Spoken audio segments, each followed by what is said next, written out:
Hey guys, I'm Tim Langston with Red Dog Bushcraft. Nothing too exciting today. We're just going out doing a little scout in the area that I'm going to be hunting. I thought I'd bring you along just in case we find something interesting. Stay with me. We'll go out on the trail.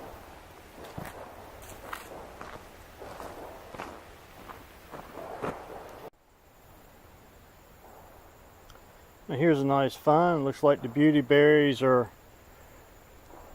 ripened up. It's pretty neat the way they grow in these little clusters.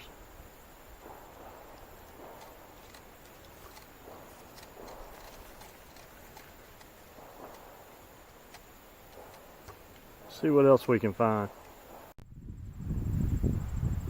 This is a hole of patch of the later season. Like some plantain coming up. We may take advantage of a little bit of that too. Alright, now here's a nice treat. Wild muscadine grapes. They grow all over this place. I've been waiting for them to ripen up. They're so good. Sweet and tart. But you can't eat that outer part. Just eat all the meat out of it and get rid of that and the seeds. But very nice treat. I'll pick some of these and take them back home to Hunter and Miss Leanne. Here's another nice treat. Persimmons are coming in. They're not quite ripe yet. This is probably closest to the ripest one I see.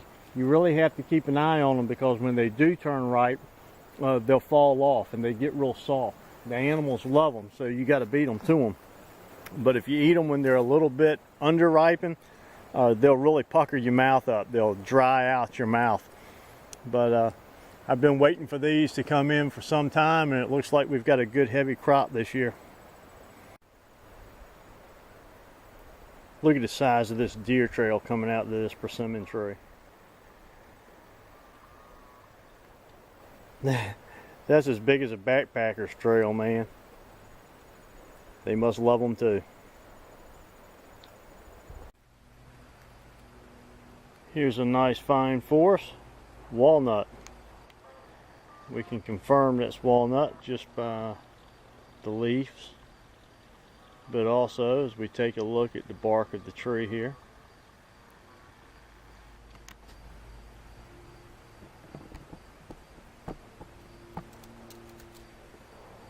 See if we can zoom in on that just a little bit.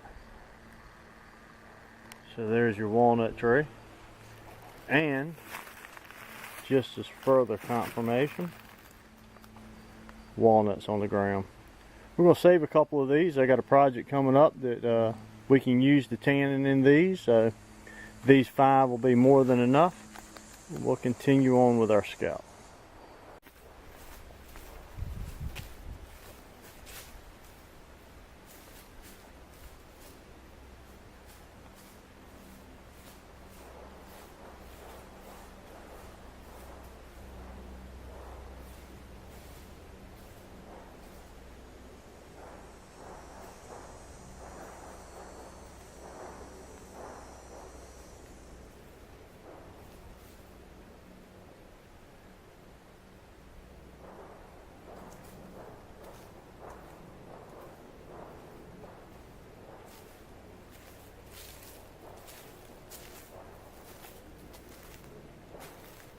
Well, I just spooked a couple of nice deer.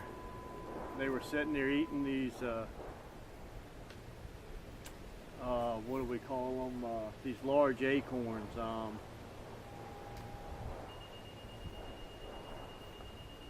Fire pager going off.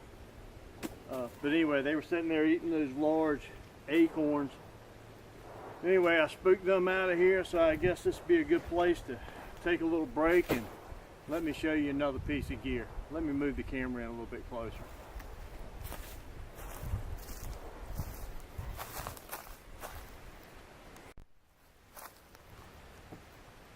Well, I brought lunch out, but I think instead of lunch, I'm just going to make me a little bit of coffee, and it's kind of windy and dry out here today, and I don't want to start a fire. So I've got this. This is something I've been using for about a year now. This particular one is made by Epson, same company that makes some of the hard solid fuel tabs that I've been using. But this is nice. It's a little alcohol stove, and I can put alcohol in it because it has this little O-ring here that keeps it from spilling out on me. And what I like about it is I can just clear me back a little small piece of dirt here. It doesn't take much at all. Like I said, there were deer in this area, so I really don't want to do anything to mess it up. I can pull out the old cup and stove and sit here and have a nice cup of coffee.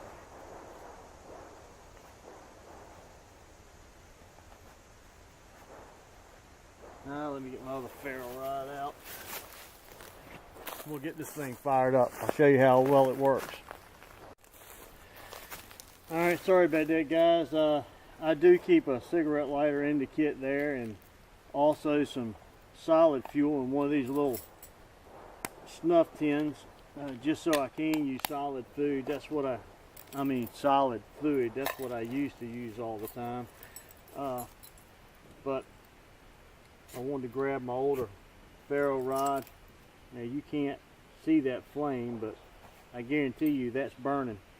And we're just going to set our stove over that and just let it get going here for a minute, and then we'll boil us a little bit of water and make some coffee.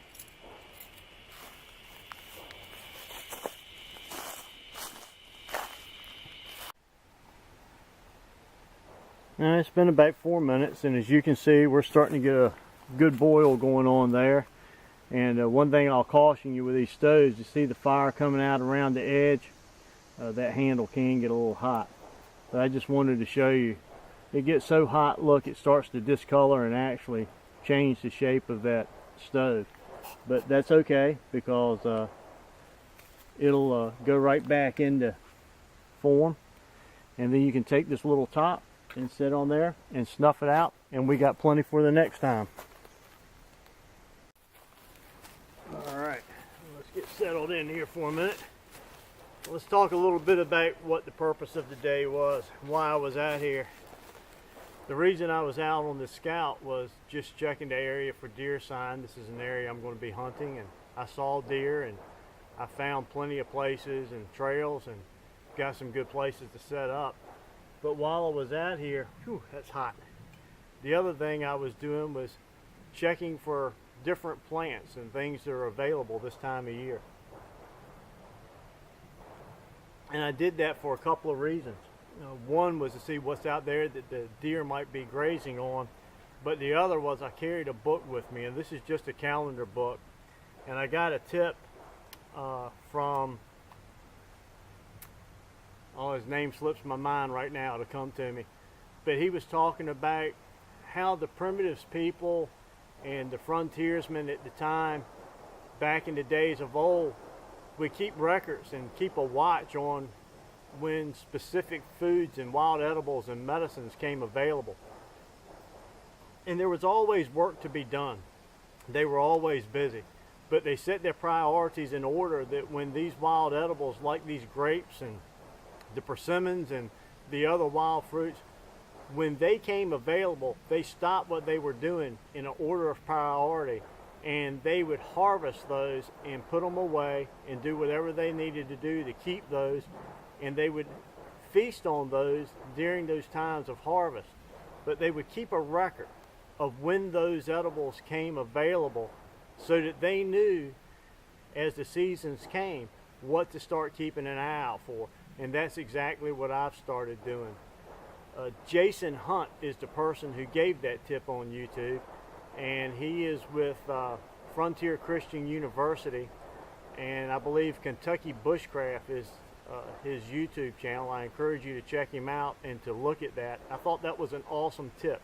I know in my head when a lot of this stuff is coming available in my area, but I've never taken the time to write them down. So I encourage you to do that and it'll help you as you go out and you try to identify different plants to remember the ones that you are learning. So now, after a good day scouting, I found some areas, I found some wild edibles, was able to bring you along on this YouTube video. I hope you enjoyed it. I'm going to sit here, just relax and enjoy the afternoon here in the shade before I have to go home, have a nice cup of coffee and just relax a little bit.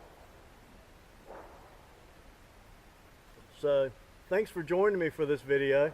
I hope you enjoyed the quick little look I did here at the Epsit stove.